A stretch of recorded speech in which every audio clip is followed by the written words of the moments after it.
નમસ્કાર મિત્રો, સ્વાગત છે તમારું ગુજરાતી ટિપ્સ યુટ્યુબ ચેનલની અંદર। તો મિત્રો, આ છે ગુજરાતનું નદી તંત્રનો ભાગ 2। તો જે મિત્રોએ ભાગ 1 ન જોયો હોય તેને ભાગ 1 જોવા વિનંતી, અને આપણે જલ્દીથી ભાગ 3 પણ અપલોડ કરવાના છીએ। તો ભાગ 3 જોવા માટે પ્લીઝ અમારી આ યુટ્યુબ ચેનલને તમે જરૂરથી સબસ્ક્રાઈબ કરી લેજો। તો ચાલો જોઈએ ભાગ 2। ગુજરાતમાં પૂર્ણા નદી કયા કયા જિલ્લામાંથી પસાર થાય છે? તો જવાબ છે ડાંગ જિલ્લો અને નવસારી જિલ્લામાંથી। પૂર્ણા નદીનું ઉદ્ગમ સ્થાન ક્યાં આવેલું છે? તો જવાબ છે સહ્યાદ્રી પર્વતમાળામાં પીપલ દહાડથી। પૂર્ણા નદીની કુલ લંબાઈ કેટલી છે? તો જવાબ છે 180 કિલોમીટર। પૂર્ણા નદી પર કયો બંધ આવેલો છે? તો જવાબ છે પૂર્ણા ડેમ, જે નવસારીની અંદર આવેલો છે। પૂર્ણા નદી બીજા કયા નામે ઓળખાય છે? તો જવાબ છે પયોશીણીના નામે ઓળખાય છે। પૂર્ણા નદીનો અંત ક્યાં થાય છે? તો મિત્રો, એનો અંત આરબ સાગરની અંદર થાય છે। ગુજરાતમાં અંબિકા નદી કયા કયા જિલ્લામાંથી પસાર થાય છે? તો જવાબ છે ડાંગ, નવસારી અને વલસાડ જિલ્લામાંથી। અંબિકા નદીનું ઉદ્ગમ સ્થાન ક્યાં આવેલું છે? તો જવાબ છે સાપુતારાના ડુંગરોમાં। અંબિકા નદીની કુલ લંબાઈ કેટલી છે? તો જવાબ છે 136 કિલોમીટરની। અંબિકા નદીનો અંત ક્યાં થાય છે? તો મિત્રો, આરબ સાગરમાં। ગુજરાતમાં ઔરંગા નદી કયા કયા જિલ્લામાંથી પસાર થાય છે? તો જવાબ છે વલસાડ જિલ્લામાંથી। ઔરંગા નદીનું ઉદ્ગમ સ્થાન ક્યાં આવેલું છે? તો જવાબ છે ધરમપુરના ડુંગરમાંથી। ઔરંગા નદીની કુલ લંબાઈ કેટલી છે? તો જવાબ છે 97 કિલોમીટર। ઔરંગા નદીનો અંત ક્યાં થાય છે? તો એનો પણ અંત આરબ સાગરની અંદર થાય છે। ગુજરાતમાં કોલક નદી કયા કયા જિલ્લામાંથી પસાર થાય છે? તો જવાબ છે ડાંગ અને નવસારી જિલ્લામાંથી। કોલક નદીનું ઉદ્ગમ સ્થાન ક્યાં આવેલું છે? તો જવાબ છે કપરાડા તાલુકાના આંબા જંગલ ગામ પાસેથી। કોલક નદીની કુલ લંબાઈ કેટલી છે? તો જવાબ છે 50 કિલોમીટરની। ગુજરાતની કઈ નદીમાંથી મોતી આપતી કાલુ માછલી મળી આવે છે? તો જવાબ છે કોલક નદીમાંથી। કોલક નદીનો અંત ક્યાં થાય છે? તો એનો અંત પણ અરબી સમુદ્રની અંદર થાય છે। ગુજરાતમાં દમણગંગા નદી કયા કયા જિલ્લામાંથી પસાર થાય છે?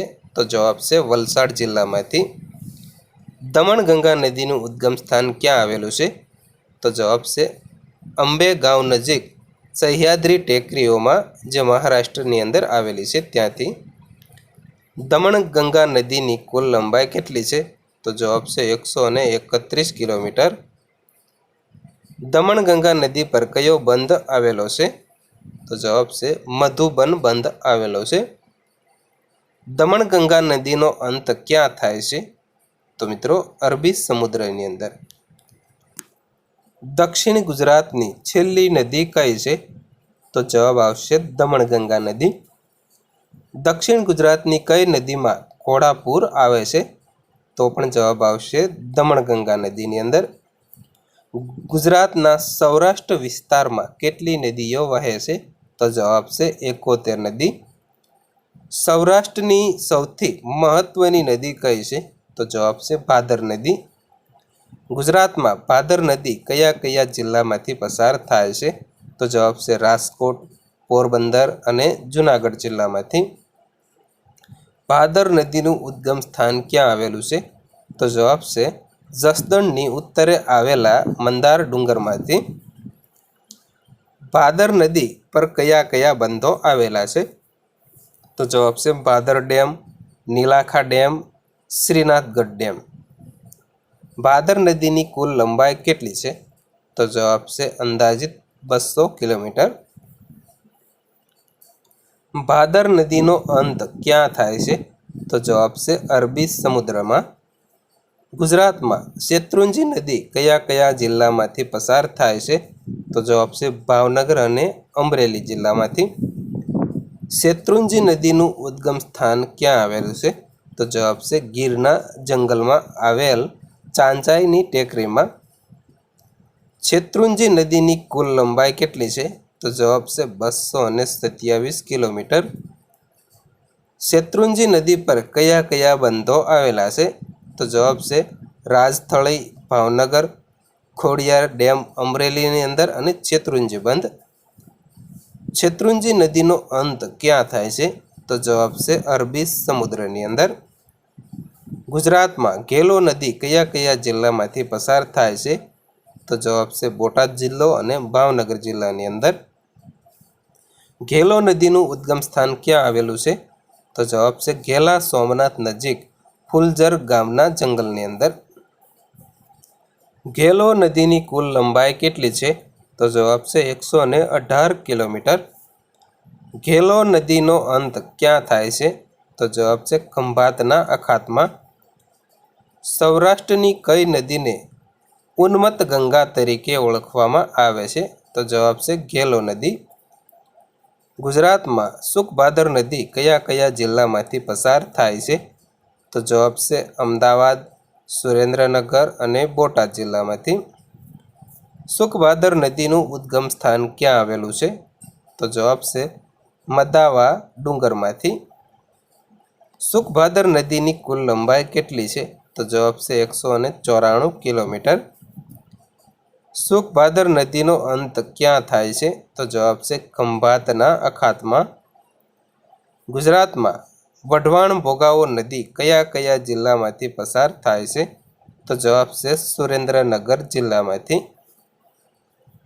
વઢવાણ ભોગાવો નદીનું ઉદ્ગમ સ્થાન ક્યાં આવેલું છે? તો જવાબ છે સુરેન્દ્રનગરના ચોટીલાના નવા ગામના ડુંગરમાંથી. વઢવાણ ભોગાવો નદી પર કયા કયા બંધો આવેલા છે? તો જવાબ છે નાયકા અને ધોળીધજા ડેમ. વઢવાણ નદીનો અંત ક્યાં થાય છે? તો જવાબ છે નળ સરોવરમાં.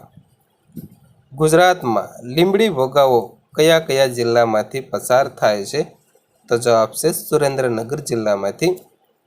લીંબડી ભોગાવો નદીનું ઉદ્ગમ સ્થાન ક્યાં આવેલું છે?